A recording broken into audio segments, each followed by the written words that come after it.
Welcome to the Refine and Shine, the podcast dedicated to mastering the art of continuous improvement and optimizing every aspect of your life. I'm Angelina Rivera, your host, and together we'll uncover the secrets to refining our lives, our habits, and our processes to unlock our inner brilliance. Join us on Refine and Shine, where we'll delve deep into achieving more in life without the burnout and without all the stress. This podcast is your platform for a more fulfilling life through continuous improvement and personal growth. In each episode, I and a diverse array of guests discuss practical strategies for up-leveling every aspect of your life. From developing good habits and organizing your space to refining your mindset and personal goals, we're going to explore it all. Our guests share personal stories about the systems they've developed or systems they've used and the tweaks they've made in their lives when refinement was needed, allowing them to truly shine. Listen to Refine and Shine to learn how you can implement continuous improvement techniques in your daily routine, develop and maintain healthy habits that lead to success and satisfaction, organize your life to reduce the stress and increase your productivity, foster a growth mindset that propels you to new heights. My mission is to inspire you to take bold action, make positive changes, and become the best version of yourself. Whether you're aiming to elevate your career, nurture meaningful relationships, or enhance your overall well-being, Refine and Shine is your guiding light. With over 25 years of experience in continuous improvement, I help businesses streamline their processes, establish efficient work areas, and implement standard work protocols. I have trained over 600 individuals and teams in process improvement, optimizing workflows, and enhancing overall operational efficiency. Tune in every week as we embark on an enlightening journey, exploring paths to refinement and illuminating the way to shine in every area of our lives. Subscribe now and join us on this journey to polish your life and let your best self shine through. Thank you for joining us on Refine and Shine.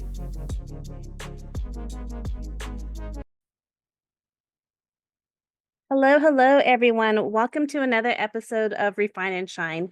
I have an amazing guest on today, and I'm so thankful for putting myself in the room, saying yes to dinners. This is exactly how we met.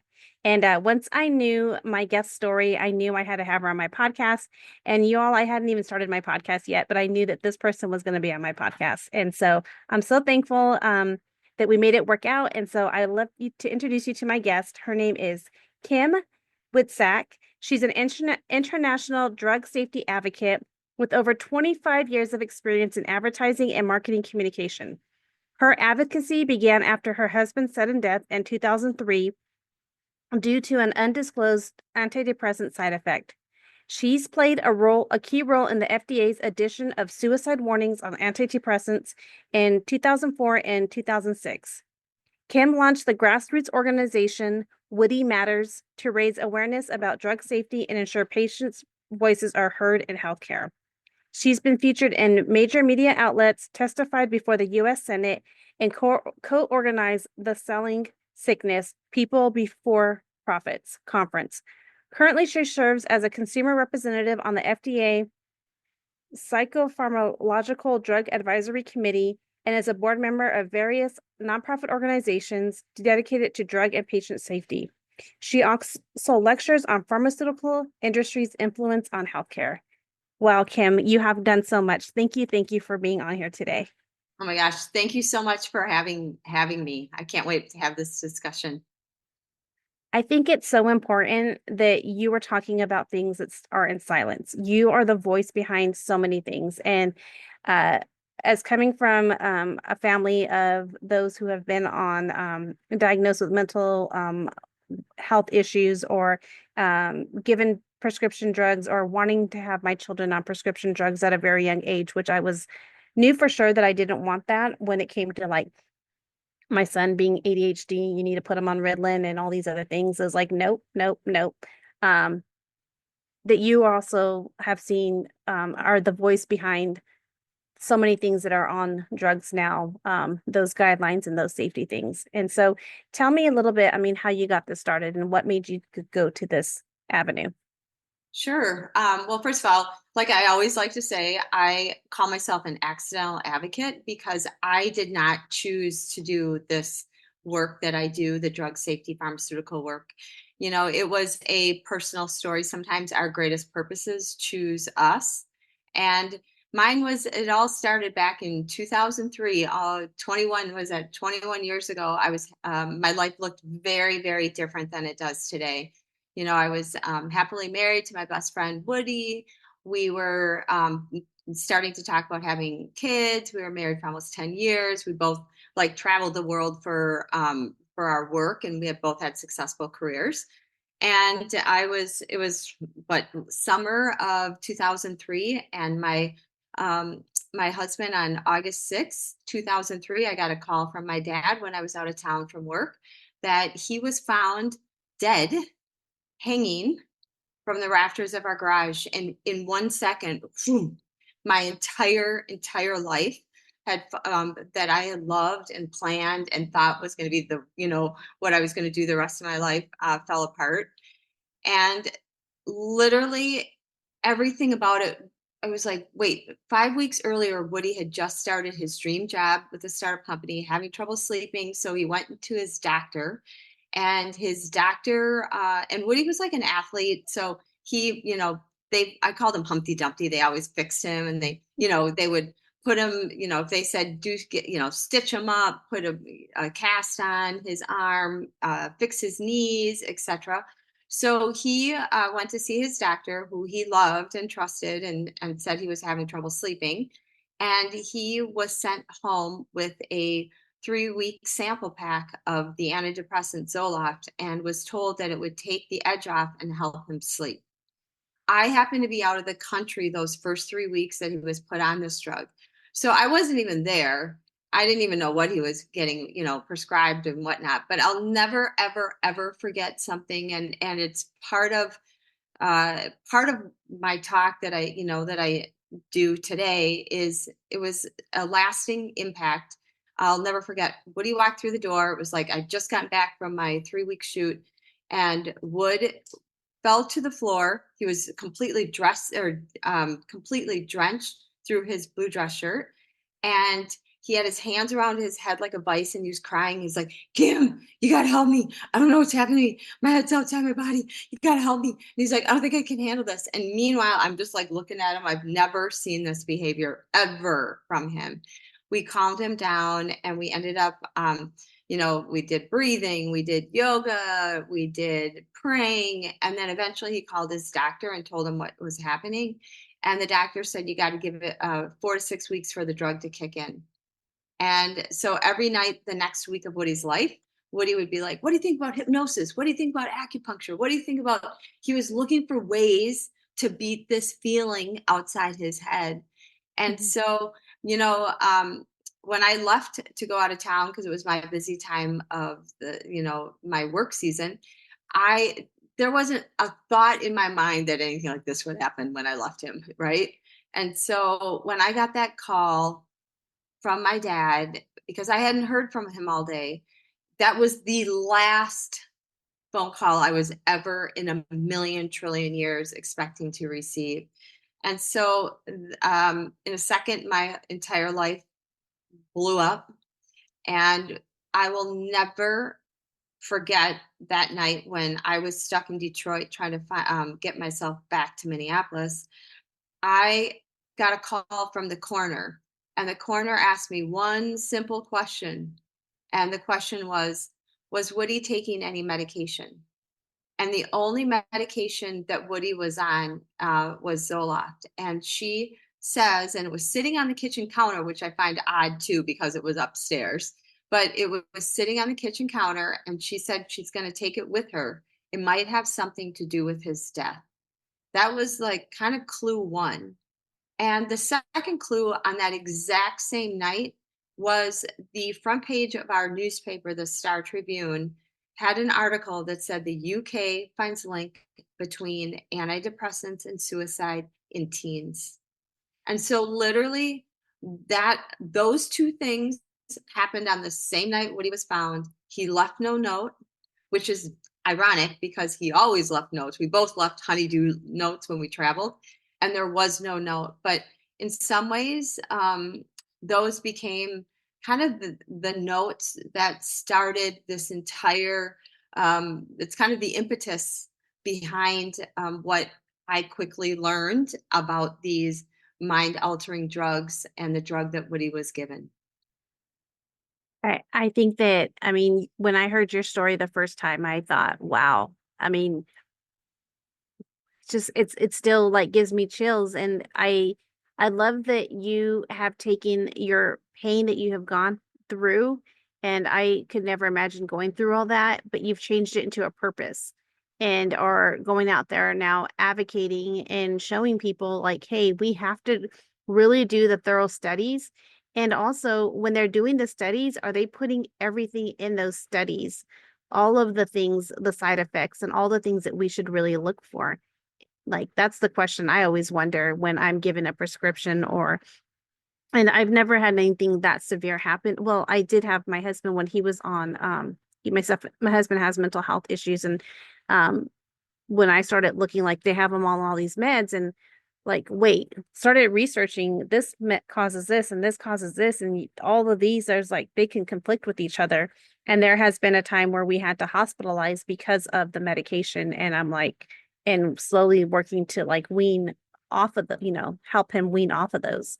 But one time I had a side effect reaction to medication, and I'm like, wait, you knew I was allergic to this, but you put me on this. And my mom, if she hadn't gotten me to the hospital, like they said that I had like this allergic reaction.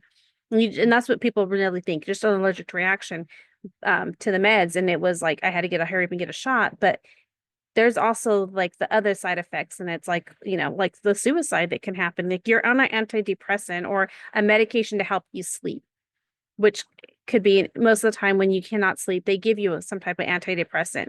And that antidepressant may give you suicidal tendencies and things like that. If somebody's already depressed, they don't need to have that as a side effect, right? Oh, It's absolutely. I mean, the funny thing back then, this was, remember, 2003. And so the night that Woody died, like everything intuitively inside me was like, there is no way Woody killed himself. There is no way. Like Woody loved life. Like there's no way. And especially I always say, like, when something happens suddenly that is completely doesn't make sense, you go on, you become an investigator, and you make sure that no stone is unleft, not turned over. And so we started, like, that night, my brother-in-law, who was married to my sister, went home and Googled Zoloft and suicide. We had no idea that the FDA held hearings in 1991 when it was just Prozac on the market. And at that time, everyone, and they had big hearings, and people came out of the woodwork, people from the public, where they were talking about their loved ones' suicides. There were also some homicides with it, and the FDA's hearing was on the emergence of violence and suicide with Prozac. And at that time, every one of those members that sat on the FDA advisory board took money from pharmaceutical companies making antidepressants. So they, of course, voted, no, we don't see any link, we'll put a blinders on, right?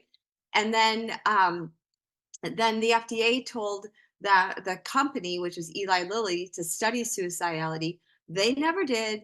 The FDA never followed up. Now it's 13 years later, right? And Woody's dead. And then meanwhile, they have Zoloft approved on the market, and Paxil, and approved for kids. And so there were all, and that became like, if we are smart and we're educated and we didn't know anything, including our doctors. But back then, we just kind of blindly trusted Mhm. the system, trusted, I think the whole system is built on this a little bit, where, as a patient or a consumer going into the doctors, we assume that because the doctor went to med school smarter than us, has, letters behind their name, years, that they understand. And so we blindly trust them. And then there's the doctors blindly trust the FDA has done their work. And then when you actually take a step back and you start, investigating and looking into these issues, you realize, oh, wait, who's really behind the whole system? Who's behind educating our doctors? It's pharmaceutical companies. Then you're like, knowing that the pharmaceutical companies pay a fee for the FDA to actually analyze their studies. The FDA does not conduct any studies. All of the studies that the drugs come onto the market are drug company supplied studies. So you think about it, there is incentive for the companies to get the products on the market with the best testing. And so that's the stuff that I learned, and obviously learned the hard way, and it's why I'm out doing the work that I am today. But one of the things that was fascinating in this whole experience was I had a big lawsuit against Pfizer, a wrongful death failure to warn lawsuit, where we got all sorts of documents out from public, and they were discovered in previous lawsuits, but it showed that the FDA knew about the risk of suicide, the Pfizer knew about it, and they hid it from the public. And so when you said, when you made the comment about, do we understand what's in there? What's the studies? What's the side effects? The side effect that Woody had, which was this head outside the body, is a side effect called akathisia. And it's like this itching. You kind of want to move around. You'll see a lot of people who especially are on some of the mental health drugs. There's a constant like movement, and it's a movement disorder. And Pfizer's chief medical officer for Zoloft said that if a patient gets akathisia bad enough, quote unquote, their words, not mine, death can be a welcome result. And what they did is they intentionally kept that side effect, because that was in a journal article. But what wasn't, and what was one of the documents that came out from under seal, was a memo that went to the sales staff from this Dr. Roger Lane and said the attached journal article is maybe of interest to neurologically inclined psychiatrists, but not general practitioners. And 75 to 80% of all these drugs are written by prescriptions, are written by GPs and handed out by GPs or non-psychiatrists, right? That you think should know about the brain, or at least know what akathisia is. So they intentionally kept this side effect from the doctors, and certainly from people like Woody. And so that is, one of the things that I learned is, a lot of times we find out about these, what was in the initial clinical trials, through litigation. Like in Paxil, there was a lot of litigation against Paxil. And the same thing, they didn't, instead of saying it was suicidal ideation, they called it emotional lability. So it would never get flagged as suicide. And so they intentionally kept suicide, violence. I mean, there were, again, more documents that show that Zoloft said, I don't think fluoxetine, which is Prozac, is out of the woods yet with its association with violence and suicide. And there were other and so you're looking at this going, wait, you guys knew about it and you still approved it. And this is why it's interesting now, 21 years later, I actually sit on that same FDA Psychopharmacologic Drugs Advisory Committee that in 1991 didn't do their job. I sit on that committee today as the consumer representative representing you and I, and challenge, and I get the chance to challenge pharma, challenge the marketing of the companies that are going forward, and ask the tough questions of the FDA. I think that's amazing, and it's a lot of hard work, and all the things that you have found out, I mean, you've shined the light onto these things because it's something that was, like you said, rewording words so that doesn't necessarily say suicide, and like they used like a dictionary or whatever, abbreviate, change the wording on it just so that it doesn't say it means suicide, but because it didn't have a flag so that when you scan the document, it didn't show those, I think is really important to show. And I work in the wellness as part of one of the things I do is I advocate for wellness with supplementation. And a lot of people always say, well, is it approved by the FDA? And I'm here to say, like, just because it's approved by the FDA doesn't mean it's good. Like, there's all kinds of things that the FDA approves, but they don't. And it goes to what's being paid. You just said, like, if the drugs, the makers of the drugs are the ones that are paying for, showing their studies, the studies that they did. It's not independently studied by the FDA. And is that still true today? The FDA still? Absolutely. So that is the one belief that a lot of people have, is that the FDA conducts their own studies. They don't. So they analyze all the data that is supplied and comes from the pharmaceutical companies.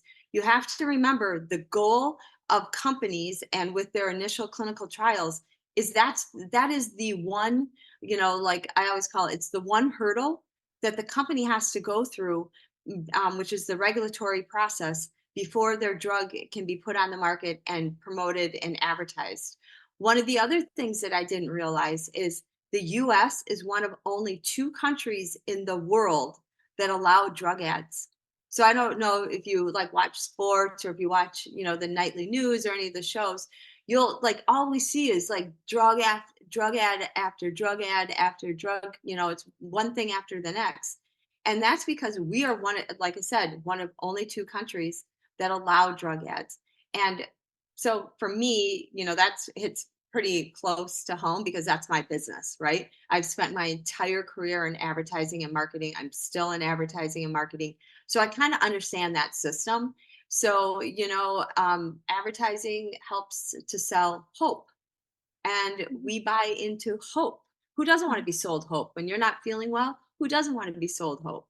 Or like when you hear buzzwords. And so what I have also now can say, sitting on this FDA board, is a lot of drugs that are coming to the FDA for approval are using a fast tracking mechanism that Congress put in place. And they put it in place back in the day when, there was all the pressures during AIDS crisis, where the FDA was too slow to approve drugs.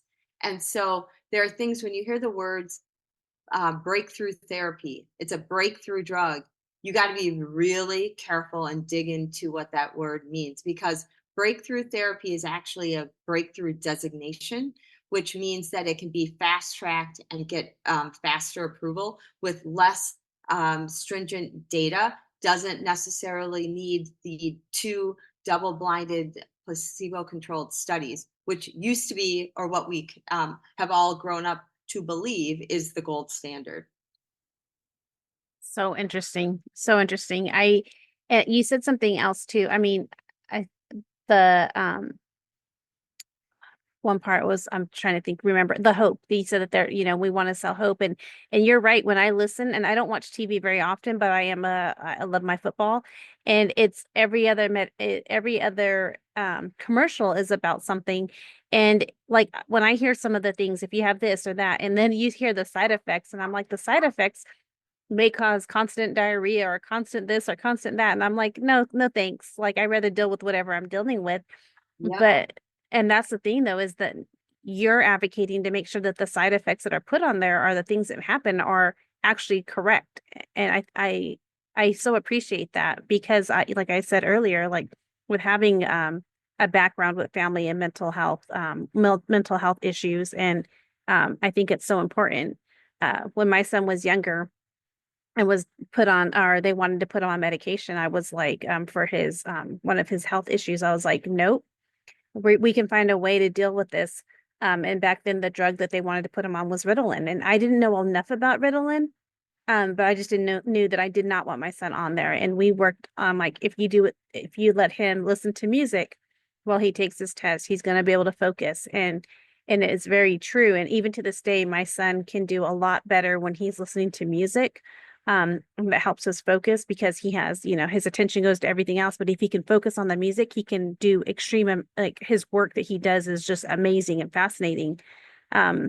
Instead of being like, I knew people who had their kids on the Ritalin, and their kids were just kind of like a zombie. I didn't want my son to be a zombie. I wanted him to be my son. Well, and that's what people have to realize is, first of all, another thing about, these drugs is they're tested in the best scenario, but the real world scenario might be that you're on a multiple different medications, right? So you don't ever get those side effects that get reported. And then you think about when you start learning how doctors get incentivized by promoting a medication, right? And it's one of those things where it's the blind trust, and we think how quick, like a medication, America, it has been trained for a quick fix, right? We like quick fixes. We want to do as everything like, I'll take this so I can lose weight really fast. I want to do this, the things that take work and hard work. And I think back to like what you were saying with your son, they wanted to quickly put him on there. And, these medications are serious mind altering drugs, and they can help people, but they can harm people a lot more than they do help, especially long term, because they were never studied to be on for long term. I remember shortly after Woody died, I went to my doctor, and she asked me if I think I needed something. And I looked at her and I was like, first of all, I think the drug is what killed him. So no, I don't want anything. But I said, more importantly, my husband died. Aren't I supposed to hurt? Mhm. And she said to me, yeah, but you don't need to. And I was like, what? Yeah, I do. Because the pill is not going to is not bringing my husband back. I do need to. And that's the thing that I've learned through this whole process of like how quickly that system, and that's where, I had come up with that conference, Selling Sickness.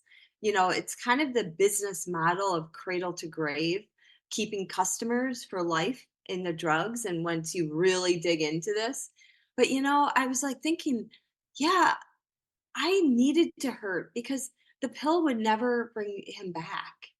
But it was just that idea that it was just so quickly thrown as an option, just like for your son. Well, here's a medication versus taking a step back and asking some really important questions like, are there other non drug related things that we could try first?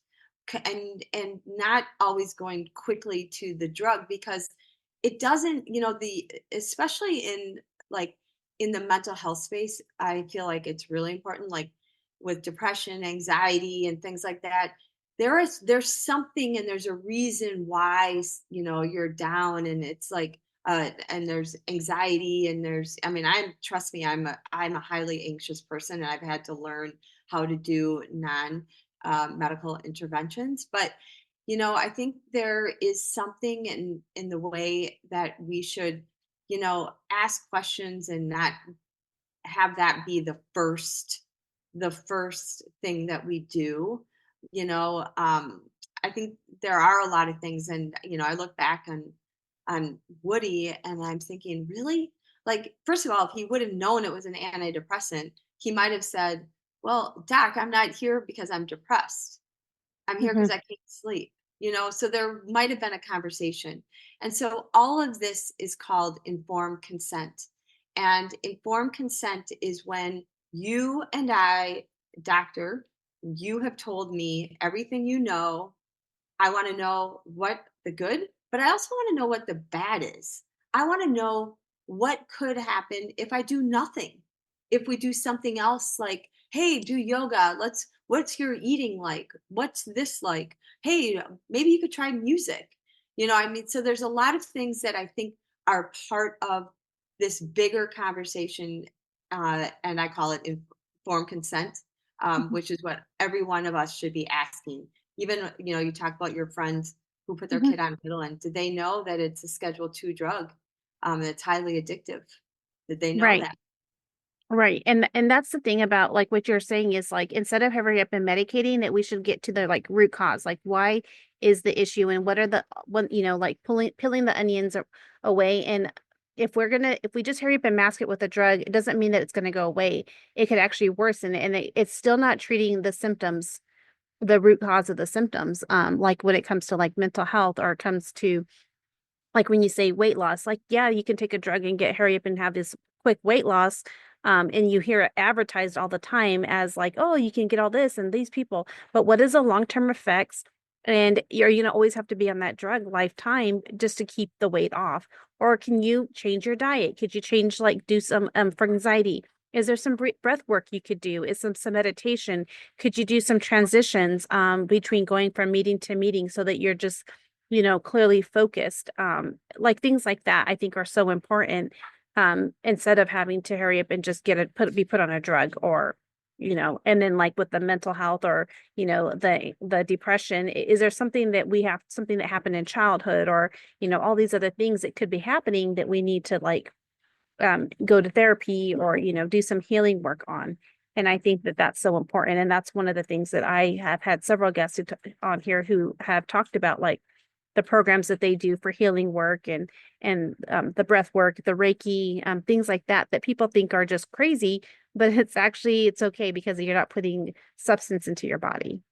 Absolutely. You know, it's funny. One of the things that I did right after, and I never really thought of, again, because I had no experience in this field or Mhm. even being around mental health issues. And so when I got completely blindsided, so maybe it was made, I helped start an organization years ago before my husband died called Free Arts. And it was working with kids that were abused, neglected, at risk. And so these are kids that lived in a group home, and we used the power of volunteers and art. And I'll never forget one of the days, and it was like the late '90s, and the volunteers were like, or the staff were like, "Hey, kids, you want to show the volunteers where you live?" And these are all like 8 to 12-year-olds that live in a group home. Every one of those kids stopped by and picked up a cup of meds. And I'm like, "Oh my God, are they all sick?" Like thinking they have, strep throat or something. She goes, "Oh no, this is their behavior medicine." So then fast forward, I learn all this stuff, right? But when, and then Woody died, and, I started going down that journey, but I still had to deal with me, right? And all of my deep loss. Cause let me tell you, like, yeah, going out and advocating, it was like almost like I thought, I discovered what happened to you, Woody. You can come home now. Like, I figured it out. Come on home. And so I was playing tricks with myself and all of that. But one of the things that I did, because, the doctors wanted to quickly medicate me, is I did body work. And I had no idea. I did something called Rolfing, which I had no idea what that was. And this is where I started to realize the body, mind, and spirit connection. Mhm. So it's a 10 session. It's the myofascia that holds your skin. It's like the layer right under your skin and holds your muscles. And they start at the feet and on session one, but by the time they get to session six, it's in your diaphragm. And they're like pulling me apart and, like, Mhm. stretching all of this stuff in my diaphragm. And I unleashed. I started bawling like I've never bawled before. And it was at that moment, and I cried for almost 2 hours. She had to leave me on the table because it was just like pouring out of me. And I was like, wait, this is a lot more than just Woody. That's a lifetime of holding myself back and grief. And like when you start and you saw it, like I literally, this is where you could feel when you were breathing, it would just jump over my diaphragm and come up here. And I had very shallow breath. And so I started realizing that our grief, our depression, our anxiety, our mental stuff, it lives in our body too. And so Mhm. it's really important to have other tools, that it isn't like if they would have just quickly gave me that med, that would never, I would not have been able to go do the discovery work and the hard work of doing therapy and looking at, like, which I had never done therapy before my husband passed away. And so it was a really eye-opening experience about what we do with mental health and how we treat mental health. And like, we treat it like if it as if it's like a heart disease, but the reality is it's all kind of, mental health is mental, spiritual, physical. It's all of us because it's whole health. And I really believe that we have to kind of change the way we look at it and not be afraid to look in the mirror, and doing the hard work of getting to the root of something, because Mhm. it's the root and the darkness of living in that space that ultimately the freedom of healing comes from. No, I absolutely agree. And like you even said, looking in the mirror, and those are some of the things that can help us is that we got to learn to love ourselves, look in the, and do all those things to heal. And sometimes we just don't even know where to start. And like some other simple tools could be journaling and things like that. Like just don't hurry up and quickly go to the drug. And when it comes to like even weight loss or things like that, if my listeners are listening, you don't need to hurry up and go to the drugs that say fast weight loss. Like start walking. Look at your eating habits. Look at things like that. There's so many ways that you can refine and shine by just evaluating yourself and figuring out what you really want. And do you need to have to go and get, putting the band-aids on things is what, I find. And I know that sometimes people just absolutely have to have medication, but I hope that if they do, they're doing the thorough research and things like that. Yeah, For sure. absolutely. I was just going to say, I always say I am not anti-drug. I'm like, if you ultimately have the information and you've done your research and you choose to go down that path, one thing that I always say and ask people to do is find out from their doctor, what is our exit strategy? This is not a drug that's meant to be on for life. It was never tested on life. Now we have people who are on these drugs and can't get off of them. And I look back at the documents we got out again from the lawsuit, where Pfizer, like, they knew that there was going to be a withdrawal, and they said, let's just have a list prepared in case the FDA insists that we give them a list of withdrawal issues of people trying to get off of it. So I always tell people, like, when you see the behaviors of these companies, they don't have your back. They do not have you and your health and your family's health in mind. It's a business, and always remember that. So that's why I said, if you decide to do it, and you've done your due diligence and you've done your research and you're willing to, to go down that route, make sure that you have an exit strategy, like where you say to the doctor, like, can we try this for 6 months? Can we try this? Like, have a plan, because what we're finding now is, and if you listen to a lot of the new drugs and the commercials for them, it'll say, have you been on antidepressants for more than 6 months and you're still depressed? You may have bipolar depression. And it's that whole thing. And so then they add another drug onto another drug and to another drug, and soon you're on a whole, it's a cascade of medications, and it's called polypharmacy, and it's trying to help people get off of it. So, I wish that I didn't have to learn all of this the hard way, but it's why I dedicate my life today, is to make sure that nobody has to learn the hard way like we did. We were completely blindsided, and that's why I dedicate my time and energy to make sure that I can do and and be the voice for people, the unsuspecting public, so that when we get a medication, that at least it's been vetted, or at least we know the questions to ask. And so, it's about transparency and Well, information. I appreciate all the work that you're doing because it's so important because yes, you had to learn it the hard way. It was something that you totally never pictured in your life that you'd have to be, but you've been dedicating 21 years to doing this. And the knowledge that you have gained from this, and then you've helped, so many things because you helped, the warning labels, all the things that you have been able to help us see and just shine the light on what's going on. And, they don't call it big pharma for a reason. And it just, when you were talking, it reminded me that there was a period in my life when I was dealing with depression, and the doctor wanted to just give me a sample drug, and here's a sample drug, and then a sample drug. And then, when she tried to do it, the insurance, it was too new, and the insurance didn't improve it. So she's like, "We'll just keep." And I'm like thinking about it right now. It's like, how much money did she get to give me sample drugs?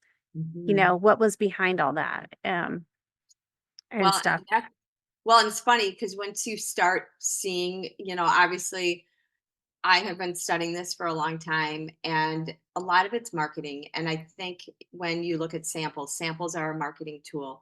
The PHQ-9 form, which is a depression screening form that they ask you to fill out at the doctor's office. It's like, in the last 2 weeks, have you felt sad? Have you ate too much? Have you felt less than worthy? Have you so that nobody looks at the very bottom. It says a generous donation by Pfizer Inc. And it was created by a couple of key opinion leaders, and it was from the marketing department. That is a screening tool. It's a funnel to bring people into the system. And so I personally, at the doctor's office, I have it in my record that I will not fill that out, because I think obviously in the last 2 weeks, sure, but you're not asking me, oh, did I miss my plane? Did my grandpa die? You're not asking, you have no context of, what in my life has happened, but it's a quick way that the doctors can go, oh, it looks like your scores are that you are dealing with some, sadness. Here are some samples. So it's part of the whole business model. And unfortunately, I wish I didn't see it through that lens, but it's also the reality. No one's going to ever care about you or your family's health more than you will care. The companies aren't, it's a business. They're beholden to the shareholders. The FDA is part of the system. And so government, no one's going to care more about your health and what you put into your body than you will for you and your family. Well, that's so important that, and I actually went to the doctor today and they asked me those questions. No, Yeah. so yeah, It's a standard. yeah, she had it, well, she actually opened it up and had it on the screen, and then it gives you a number. Yep. But my number was low, so it was good. Well, But I thank God. also, but I No, also, you can say no. You can yeah, say no. I didn't know that, and I was kind of caught off guard because it's been a couple. I will admit to my listeners, I don't always go to the doctor. I haven't been to a doctor in 3 years, but I knew I had to start going because things change in life, and I need to make sure that I'm Yep. get checkups. Blood work's still important. Absolutely. I think that's I appreciate all that you've shared, and I really think the work that you're doing is so important, and I'm really thankful that when we met, like, that we hadn't seen each other. We were at this conference for a couple of days. We seen each other but didn't really get to talk. I was working the event, you were a guest, and you knew somebody there. We ran into that you ran into and said yes to going out to dinner on the last night, and we sat next to each other, and I got to hear your story, and I'm just so thankful for it. I mean, putting ourselves into the right places at the right time. I love the work that you're doing, and I know that you are out there spreading so much information to people and telling us how to think and how to read and how to make sure, like you said, do our thorough research before saying yes to substance that we're going to put into our bodies. I think is so important. How can before we wrap up though, I wanted to ask you for my listeners, what is something that you a word or phrase or a call to action that you could give to them in order to refine and shine in their lives, something that they can do today? Sure. It's funny. You said something that I love, which is being in the room, because magic happens when you show up. So when you show up in life, I said yes and happened to sit next to you. So here we met. But so that would have been one of my things. But the other one that I actually really experienced firsthand is I used to not think that you as an individual could actually make a difference. That was kind of my personality. I was like, I'm not going to stir the pot. Like, what's the difference? One person can't make an influence. But yes, one person can make a difference and can change the lives.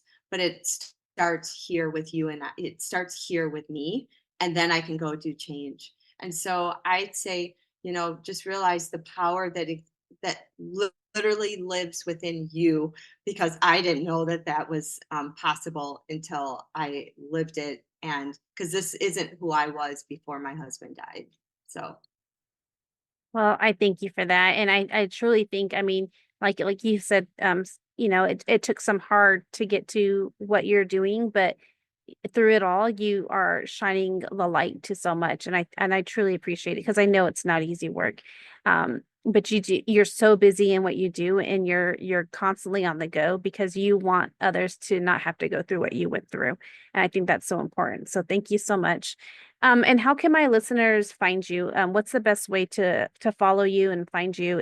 Is it your Instagram? yeah, I'm on Instagram, Kim Witczak. I'm also one space that I do a lot of my advocacy work is on Twitter or X, and it's Okay. Woody Matters. That's the organization. So Woody Matters. And then I have a Substack, and it's called Acceptable Collateral Damage. And those are all places that you can find me along with my website. You can always contact me at kimwitczak.com. Okay, I will. Thank you so much. I'll put all of those in the show notes. So listeners, follow her and do your thorough research when it comes to any type of substance that you're prescribed, or look at what you have right now too. It's very, very important not to just, to look at it and be really informed on what you are putting into your bodies. And I thank you so much, Kim, for being my guest today. And so thank you, listeners, for listening today. Have a great day. Much. You're welcome. Thank you for joining us on this episode of Refine and Shine. We hope you find valuable insights and inspiration to fuel your journey of continuous improvement. Remember, the key to success lies in refining your processes and letting your inner brilliance shine. If you've enjoyed this episode, be sure to subscribe to the podcast and leave a review. Your feedback is greatly appreciated and helps us reach more listeners like you who are eager to refine and shine in all areas of life. Stay connected with us on social media for updates and additional resources and behind-the-scenes content. We love hearing from our listeners, so feel free to reach out with any suggestions, questions, or success stories you'd like to share. As we wrap up, remember that the power to transform your life lies within you. Keep striving for growth, embracing change, and seeking opportunities to refine your skills. Together, let's continue to shine bright and make a positive impact in the world. Until next time, keep refining and keep shining.